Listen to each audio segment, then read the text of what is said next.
Welcome to this explainer. Let's just jump right in by traveling back in time a bit, straight to the 1920s. Imagine a brilliant, rising psychiatrist. He is at the absolute most critical point of his entire career, needing to produce some seriously groundbreaking work to establish his name.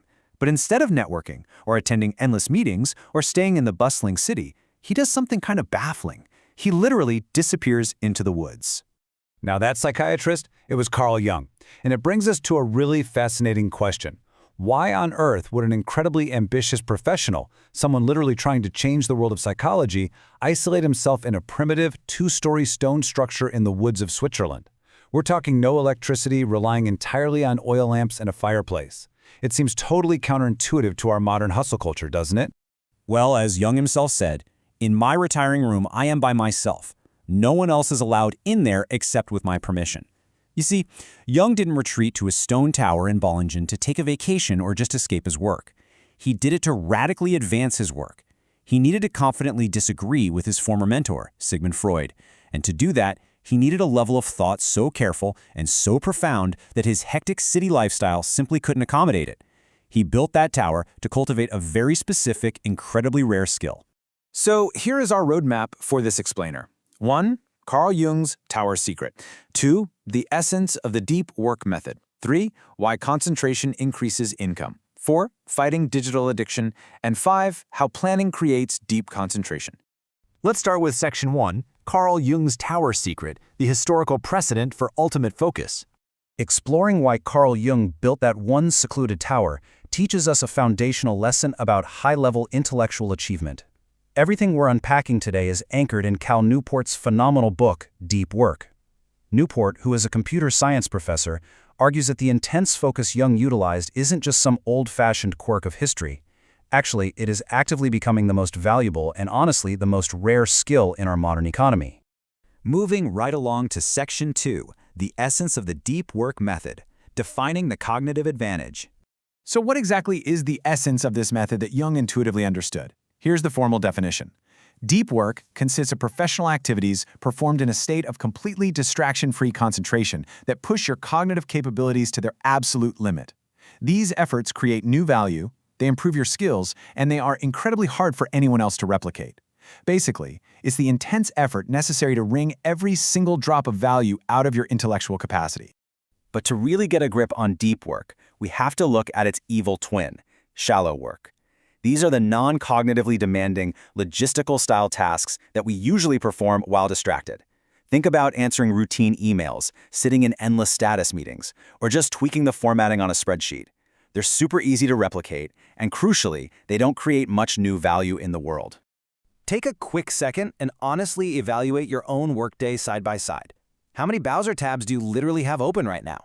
Are you pushing your cognitive limits, or are you heavily engaged in logistical shallowness? In an age of network tools, we are increasingly replacing deep work with this shallow alternative, kind of just constantly sending and receiving messages like human network routers. Let's hit Section 3, Why Concentration Increases Income. The economic reality of the information age. Why is deep work so vital right now? And why does concentration actually increase your income? Well, our economy is undergoing a massive restructuring, driven by digital technology. Economists predict 3 specific groups are going to reap the vast majority of the rewards. First, the high-skilled workers who can tease valuable results out of complex machines. Second, the superstars, the absolute best in their field who can now serve a global market remotely. And third, the owners with access to capital. Unless you happen to have billions lying around to invest, you really need to join one of those first 2 groups.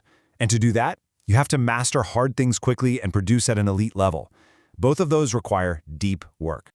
Just look at the story of Jason Ben to see this in action. He was making about $40,000 a year as a financial consultant, basically acting as a human spreadsheet. Realizing his job could totally be automated, he quit.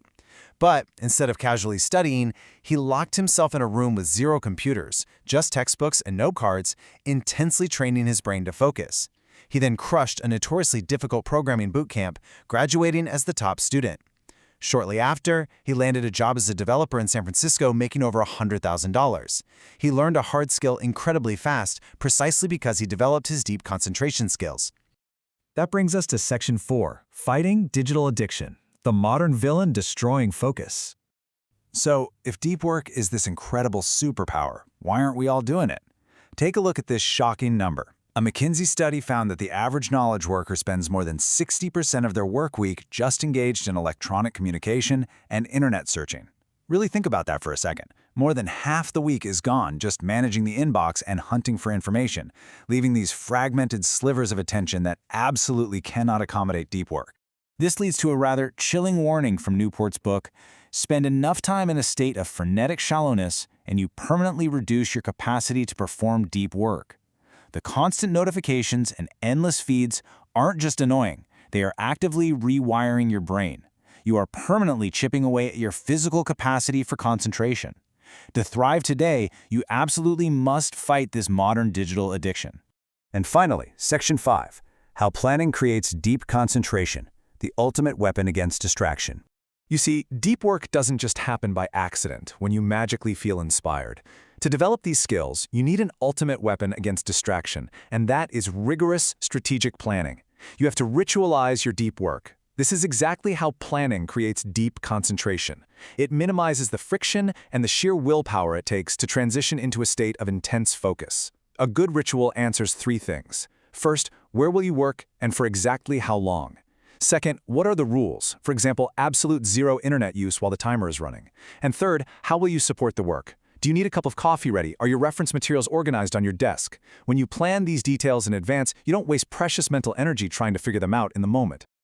This naturally brings us to the 4 distinct philosophies of how you can actually schedule this work into your life. The monastic philosophy eliminates almost all shallow obligations entirely. The bimodal philosophy, which, by the way, is what Carl Jung used, divides time very clearly, maybe a long weekend isolated in the woods going deep, and the rest of the week left open in the city.